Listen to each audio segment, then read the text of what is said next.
Welcome to the Hot News Channel, where we strip away the noise to analyze today's breaking stories. It is January 28, 2026.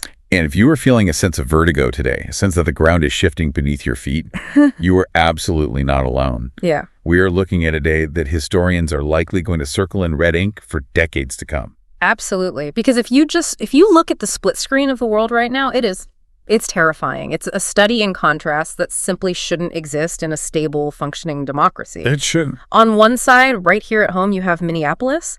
The city is effectively under a general strike. This is following the ICE killings of Alex Prey and Renee Good. The city is locked down. Commerce has stopped. The streets are empty of business, but just full of tension. And then you flip the channel, you look at the other side of that screen, and what do you see? Abroad, a massive U.S. Armada is converging on the Strait of Hormuz. We are talking about, this is the prelude to a potential kinetic confrontation with Iran. A confrontation that could spiral into a global conflict within hours. Not days, hours. That's right.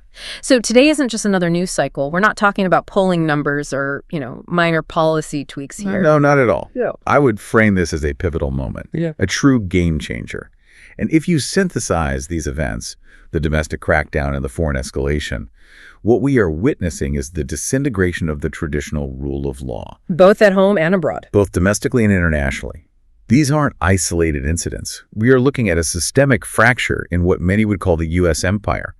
It's a system under immense stress and is breaking in multiple places at once. Okay, let's unpack this. Our mission today is to connect these dots. We need to understand the link between the militarization of American streets, specifically what we're seeing in Minneapolis, and the aggressive posturing in Venezuela by what some are now calling the Secretary of War. Right. And then tie all of that to this looming, frankly terrifying confrontation with Iran. It is a masterclass in reading the signals that, frankly, a lot of the mainstream outlets are either missing or are too afraid to touch.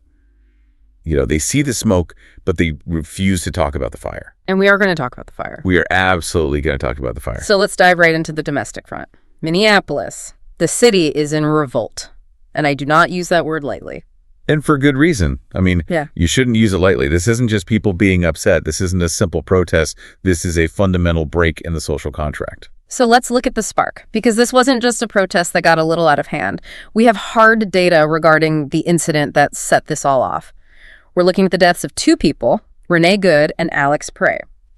Now, according to the reporting from Ken Klippenstein, who has been digging into the internal documents and getting leaks from inside the agency, the official narrative immediately labeled Renee Good a domestic terrorist. Which is a heavy label. That is a label that legally changes how the government can interact with you. It's not just a word. It strips away certain presumptions of innocence, at least in the eyes of the operators on the ground. Incredibly heavy. And it sets a certain tone. But then you have the second victim, Alex Prey. Who was he? This is where it gets complicated for the official story. Well, exactly. He wasn't some radical ideologue. He was a 37-year-old ICU nurse. He worked at the VA. This is a man who spent his life saving American veterans, intubating them, caring for them in their most vulnerable moments. And this is where that official narrative just crashes headfirst into the evidence. Yeah. You mentioned the domestic terrorist label, but if we look at the analysis provided by Jake Tapper over at CNN. Right, and Tapper is usually quite reserved. He's not one for hyperbole. Not at all. He tries to stay right down the middle. But he broke down the available footage frame by frame. Remember, Secretary Kristi Noem came out almost immediately, gave a briefing, and claimed the victims were armed.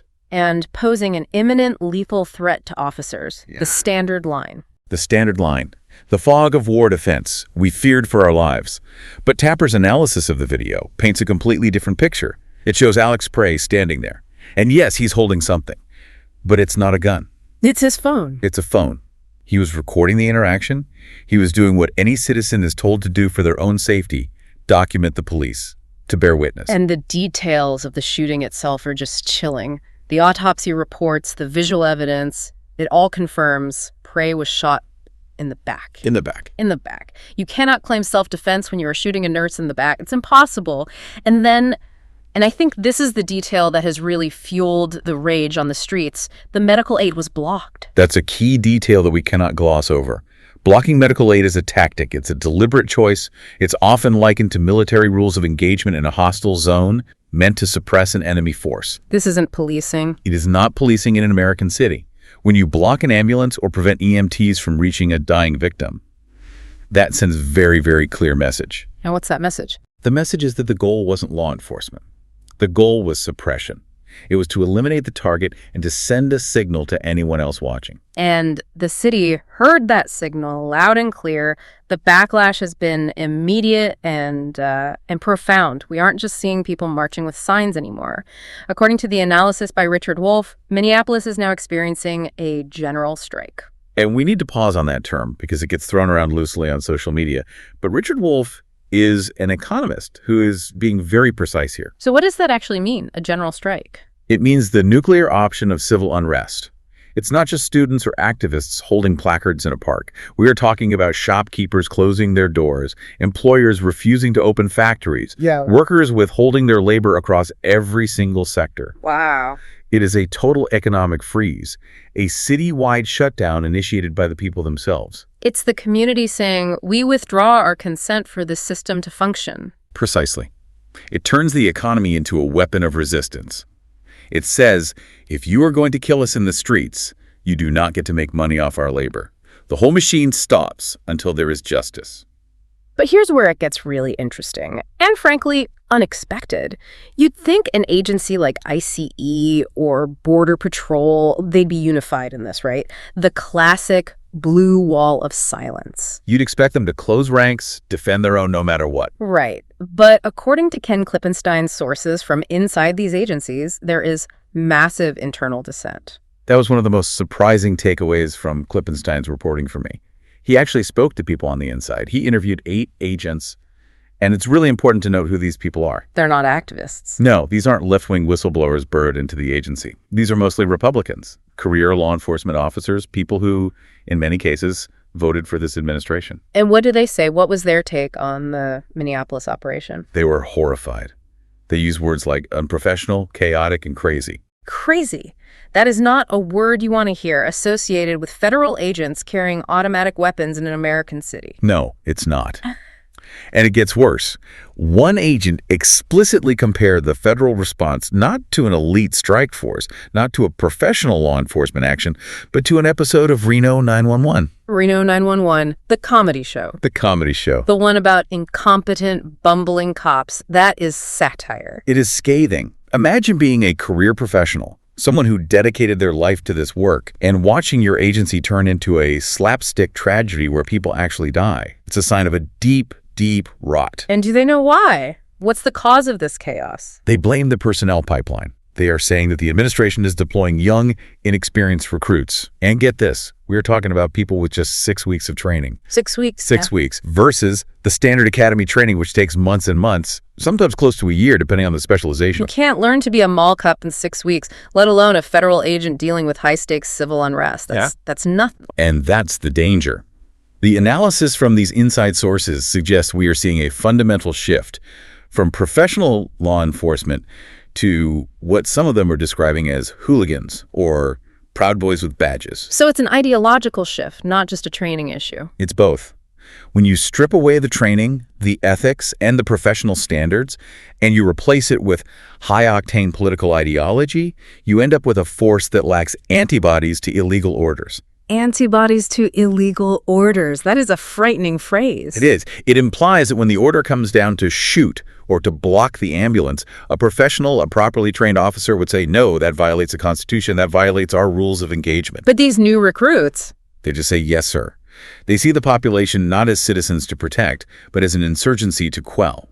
And that is why Minneapolis is burning. So while Minneapolis is in a general strike and ICU nurses are being shot in the back, what is happening at the White House? You'd expect a situation room huddle, right? Yeah. Crisis management, maps on the table, calls with the governor. You would expect that. That would be the responsible governance response. That would be what you see in the movies.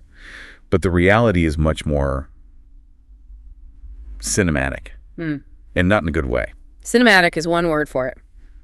Let's talk about the Melania distraction. Michael Wolff's reporting, and he always seems to be a fly on the wall in these situations, describes the atmosphere inside the White House as completely surreal. It really highlights the disconnect the two Americas were living in. While the streets were in chaos, while tear gas was filling the air in Minnesota, the White House was hosting a black tie screening. For what? For Melania, the movie, at the Kennedy Center. You're kidding me. They were prioritizing a movie premiere over a national crisis. And look at the guest list. This wasn't just, political cronies and donors. Michael Wolff reports that Tim Cook, the CEO of Apple, attended. Tim Cook, the guy who is constantly on stage talking about privacy and human rights and corporate responsibility. The very same. And his presence signals something profound about big tech's complicity, or at the very least, their normalization of this administration. You have the CEO of the world's most valuable company sipping champagne at a vanity project premiere while state violence is erupting against American citizens. What does that tell you? It shows that the corporate elite are willing to look the other way. As long as the tax cuts hold, as long as their stock price is fine, they're willing to ignore the fires. He definitely gives off some serious Marie Antoinette vibes. Let them watch movies. And speaking of the movie, the sources in Wolff's reporting indicate this was a $40 million vanity project, a $40 million film. Where did that money come from? Well, there is reporting, specifically mentioned in our sources, suggesting a massive buy-in from Jeff Bezos funded a large part of this. Wait. Jeff Bezos funded the Melania movie? That is the allegation. It's described as a way to buy influence, a $40 million bag, essentially. It's a transaction. You fund the vanity project, you get access, you get favorable treatment. But here is the kicker that Wolff reports. Okay. Melania was reportedly furious. Furious about the shootings, about the state of the country, about the strike. No. She was furious that the news cycle about the shootings was overshadowing her movie. So she wasn't mad about the violence? She was mad that the reality of the country was interfering with her PR moment. Wow. That really paints a picture of the priorities there. It's just narcissism on a grand national scale. But it wasn't just parties. Inside the West Wing, there was a purge happening. Yes, absolutely. The administration needed a fall guy. Yeah. They needed a head on a platter. They needed someone to take the blame for the chaos without actually changing the underlying policy. So who did they pick? They fired or reassigned Gregory Bovino. He was the one in charge on the ground. He was sent back to California, essentially forced into retirement. But who did they replace him with? This is the scary part for me. They didn't bring in a de-escalator. No, they went in the opposite direction. They brought in Tom Homan. And there is some baggage there, right? A lot of baggage. We're citing David Rothkopf here, and he points out there are serious allegations regarding Homan's past. Rothkopf discusses the alleged paper bag of $50,000 cash kickback scandal. A literal bag of cash, like in a mob movie. That's the allegation, a paper bag full of cash. And he survived it due to what Rothkopf describes as some very convenient judicial maneuvering. But bringing Homan in signals one thing very clearly. What's that? They aren't looking to de-escalate. Homan is an enforcer. He's a hardliner. You bring him in when you want to turn up the heat, not turn it down. Yeah. He's the guy you send when you want more confrontation, not less. So Bovino is out, Homan is in. Well, who is really pulling the strings here? Rothkopf's analysis suggests this is part of a bigger factional battle inside the administration. Yes. He frames it as the Susie Wiles faction, who are seen as the moderates, the fixers, the people trying to keep the train on the tracks and maintain some semblance of normalcy, versus the Stephen Miller faction. And Miller is the ideologue, the true believer. Miller is described as the master architect of this whole policy, the quota-based arrest policy, the aggressive tactics. The sources suggest that while Kristi Noem and Corey Lewandowski are being scapegoated, they're being blamed for the bad PR put out on television to take the hits, the actual policy originates with Stephen Miller. So Noem takes the heat on camera, but Miller's machine just keeps running behind the scenes. Precisely. And that machine is what is driving the conflict on the streets. It's a policy engine that is specifically designed to create confrontation, because that confrontation serves a political purpose for them. Okay, so that's the domestic nightmare. A general strike, a purged Department of Homeland Security, and a White House watching movies. But, as you mentioned at the top, we have to look abroad. Because while everyone is distracted by Minneapolis, something absolutely massive is happening in the Persian Gulf. The Iran powder keg. And it's ready to blow. Let's look at the buildup. I mean, it's not even subtle. We have Donald Trump posting on Truth Social, and he's explicitly saying, and I'm quoting here, "A massive armada is heading to Iran. with speed and violence if necessary. Speed and violence. That is not diplomatic language. That is not, we are monitoring the situation. That is a threat of war. That is a declaration of intent for the entire world to see. And it's backed by hard data. This isn't just a tweet storm. We're citing Jackson Hinkle here, who tracks the logistics of these movements, the actual movement of metal and fuel and munitions. The stuff that really matters. Exactly. And what he's found is a massive airlift. Between January 18th and January 25th, just one Week 41 C-17A Globemasters and C-5M cargo planes have landed in the region. Okay, for our listeners who might not be aviation geeks, let me explain what that means. The C-5M Super Galaxy is the largest plane in the entire U.S. inventory. It moves tanks, it moves helicopters, it moves pallets and the pallets of ammunition. This isn't for a troop rotation. You do not fly 41 heavy transport sorties in a week just to deliver mail. That is a staggering amount of lift capacity. You don't move that many heavy transport planes unless you are building a logistical bridge for a sustained conflict. You're pre-positioning assets for war. And it's not just the transport planes. We are seeing reports of drone warfare already active. There are U.S. MQ-4 Reaper drones and Iranian drones operating simultaneously over the Strait of Hormuz. They're sharing the same airspace right now. Which is just a recipe for a collision or a miscalculation or a shoot-down that triggers the war. When you have unmanned assets that close to each other engaging in surveillance and counter-surveillance, the margin for error is zero. One twitchy operator, one signal glitch, and it all kicks off. But we have to ask the question, why now? What is the intelligence saying? Because the narrative that's coming out of Washington is very, very specific. Well, according to reporting in the New York Times, President Trump is receiving CIA intelligence, and that intelligence is claiming that the Iranian regime is at its weakest point since 1979. Since the revolution. Exactly. The story they were telling the president is that the regime is brittle, it's hollowed out, one good push, and the whole house of cards collapses. And this is where we have to be incredibly critical, because this narrative of weakness, it's being pushed back on very hard by experts like Lieutenant Colonel Daniel Davis and Larry Johnson, who's a former CIA analyst himself. Right. These are not lightweights. These are people who know how the sausage gets made, and they were looking at this and waving huge red flags. So they don't buy the Iran is crumbling story? Not for a second. They argue this is an intelligence trap. It feels like 2003 Iraq all over again. They have WMDs. It'll be a cakewalk. We will be greeted as liberators with flowers in the streets. It's the same playbook. The reality check here, according to Davis and Johnson, is that Iran has actually successfully quelled the recent riots. And here's a fascinating detail from the sources. Okay. They mentioned Iran had help from Russian tech in neutralizing Starlink. Wait, Russian tech neutralizing Starlink, that was the tool that was being used by protesters to organize and get information out. It was their lifeline to the outside world. And the Russians apparently provided the electronic warfare capabilities to jam or locate those terminals. The regime reestablished control. So the idea that they're on the verge of collapse is just not supported by the facts on the ground. So the 30,000 dead protesters figure that we keep hearing circulated. Propaganda, according to these analysts. It's a number designed to manufacture consent. It's designed to make the American public feel like a military strike would be a liberation rather than an invasion. It pulls on our heartstrings to justify a war that logically makes no sense. And that leads us to the warnings of a false flag. Yes. This is what both Davis and Johnson are pointing to. Yeah. The U.S. narrative is that we are preparing for a preemptive strike to stop an Iranian attack. But that Iranian attack hasn't happened. Right. It's a circular logic. We must attack them because they might attack us because we are threatening to attack them. It is a self-fulfilling prophecy engine. You create the conditions for a crisis and then act surprised when it happens. But there is a twist here, a geopolitical shift that I think is huge and is being massively underreported. This is critical. Sources are reporting that Saudi Arabia and the UAE are traditional U.S. allies in the region. Nations that have hosted U.S. forces for decades have refused to allow the U.S. to use their bases for strikes on Iran. That cannot be overstated. That is a massive tectonic break in the alliance. If the U.S. cannot fly sorties out of Saudi Arabia or the UAE, the logistics of this war become exponentially harder. We have to fly from carriers or from bases much, much further away. So what does that tell you? What's their assessment of the situation? It tells you that the region knows this is a disaster in the making and they want no part of it.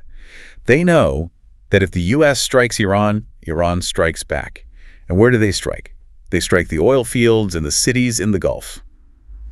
The Saudis and the Emiratis don't want to be in the splash zone when the missiles start flying. They're hedging their bets. They are effectively saying to Washington, this is your fight. You are on your own. That isolation is telling. Now, you mentioned the Secretary of War earlier. We need to pivot slightly and talk about the second front, Venezuela. Right. Because while all eyes are on Iran, the administration is making some very aggressive moves in our own hemisphere. We're seeing reports, and again, we're citing Daniel Davis and Larry Johnson regarding Marco Rubio. And the sources are ironically referring to him as the Secretary of War because his rhetoric is so consistently aggressive. He's not acting like a diplomat. He's acting like a general dictating terms. And it's not just rhetoric. We had a failed operation, a very real, very kinetic operation, an attempt to kidnap Nicolas Maduro and his wife, Celia Flores. Kidnap a sitting head of state. Yeah. That's incredibly bold. That sounds like something from a Tom Clancy novel, not a State Department memo. It's an act of war. You cannot spin kidnapping a sovereign leader as anything other than an act of war. And the hard data shows it was a bloody failure. Sources report that 32 Cuban officers were killed in a U.S. kinetic strike on Venezuelan military bases associated with the operation. 32 dead. That is a real body count. That isn't a minor skirmish. That is a battle. But what's the justification? How is the administration spinning this? The official line is narco-trafficking. They're pushing the narrative that Maduro is flooding the United States. Statistically, no. It's a rounding error. The drug argument doesn't hold water. Venezuela is a pretext. The argument from analysts like Davis and Johnson is that this operation is about two things: regime change and securing oil reserves. It's about asserting dominance in the Western Hemisphere because we feel our grip slipping elsewhere in the world. And it seems so connected to the Iran escalation, doesn't it? It's not a separate event. Absolutely. It's a global assertion of dominance. We can fight here and we can fight there simultaneously. But as we see with the Saudi refusal, it is backfiring. It is driving these nations, Iran, Venezuela, others, closer to Russia and China. We are solidifying the very alliance we claim to be fighting. We are pushing them into a corner where their only option is to unite against us. Which brings us to the economic reality, because while we are playing this global game of risk with the military moving pieces on the board, the rest of the world is playing Monopoly. They are buying up the board. That's a great way to put it. We are obsessed with kinetic power, and they are obsessed with economic power. And in the long run, economic power wins. Let's talk about the EU-India Free Trade Agreement. We're citing world affairs in context here, and Ursula von der Leyen is calling this the mother of all deals. And the scale is just immense. We are talking about a free trade zone covering 2 billion people. Just try to wrap your head around that market size. 2 billion. And the U.S., where are we in this deal? We're excluded. We aren't at the table. We aren't even in the room. There's just silence from Washington on this. So while the White House is focused on kinetic strikes and carrier groups, the European Union and India are signing trade deals that leave us out in the cold. It signals the end of the unipolar economic order. The supremacy of the U.S. dollar, of U.S. trade, it's being bypassed.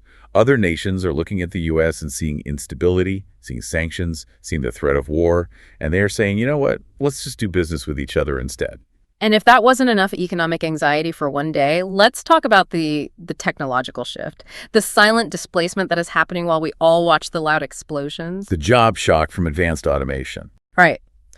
We have data from Morgan Stanley and Bloomberg, and they're discussing the UK labor market. And it is grim. UK firms that are using these new intelligence systems are reporting an 8% net loss of jobs. Net loss, that is the critical term.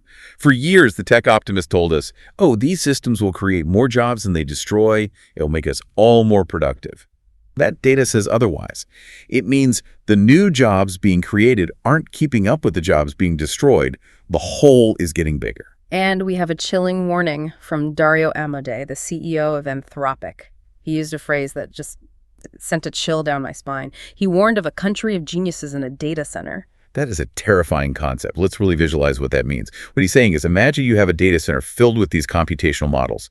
Each one of those models is smarter than your best employee. Wow. They know more law than your most experienced lawyer. Yeah. They know more code than your senior developer. They work 24/7. They don't take breaks. They don't ask for a raise. They don't unionize. And they cost a fraction of a human salary. What happens to the humans in that equation? Where do they go? That's the question nobody has a good answer for. Amodei is warning of a painful labor shock within 1 to 3 years. We aren't talking about a decade away. We're talking about 12 to 36 months. And this isn't about factory robots anymore. No, this isn't just blue-collar automation. We are talking about entry-level coding, legal work, analysis, marketing. The knowledge workers are in the crosshairs now. The very people who thought they were safe because they had degrees. It's the great replacement of the workforce, but not in the way it's usually discussed. And there is a debate about whether this productivity boom we hear about is even real, or if it's just a way to juice profits by firing people. Right, which brings up the concept of the Ingalls pause. Explain that. It's a historical concept. During the early Industrial Revolution, profits soared for the factory owners because of the new machines. But the workers' standard of living, their wages, either stagnated or dropped for decades because their labor was suddenly devalued. So the owners get rich, the workers get poorer. For a generation or more. And we are staring down the barrel of a new Ingalls pause, but one that's accelerated by the speed of these new computational systems. So let's try to synthesize all of this, because it feels overwhelming. We have a domestic police state crackdown in Minneapolis. We have a potential, maybe even likely, conflict brewing with Iran. We have a failed coup in Venezuela. And we have this economic displacement from new technology that threatens to gut the entire middle class. It sounds like a perfect storm. It sounds like the wheels are well and truly coming off the wagon. It really does. So what is the connecting thread here? Why is all of this happening at once? Is it just bad luck? I don't think so. The connecting thread is one word: desperation. Desperation. Yes, the empire, the establishment, the system, whatever you want to call it, is lashing out. It's lashing out home against its own citizens because it's losing control of the narrative. It can't convince people anymore, so it has to coerce them. And abroad. It's lashing out abroad because it's losing control of the geopolitical order. The Saudis are saying, no, the Indians are trading with Europe. Its dominance is being challenged. And it's rushing into this new automation because it's desperate to maintain economic supremacy, even if it breaks the social contract and destroys the labor market in the process. It's a system turning its machinery against itself. And manufacturing consent for wars, it cannot win. It is trying to break things to prove that it is still strong, which is actually a sign of profound weakness. So for the listener trying to make sense of this chaotic week, what is the one thing they need to remember from all this? The key takeaway. The one thing you need to remember is this. The chaos you see on the streets of Minneapolis and the waters of the Persian Gulf are not separate events. They are symptoms of a single system in crisis. And because of that, you need to watch the false flags in the coming days. These are the desperate plays of a losing hand. When you see a sudden provocation, an unprovoked attack, ask yourself, who benefits?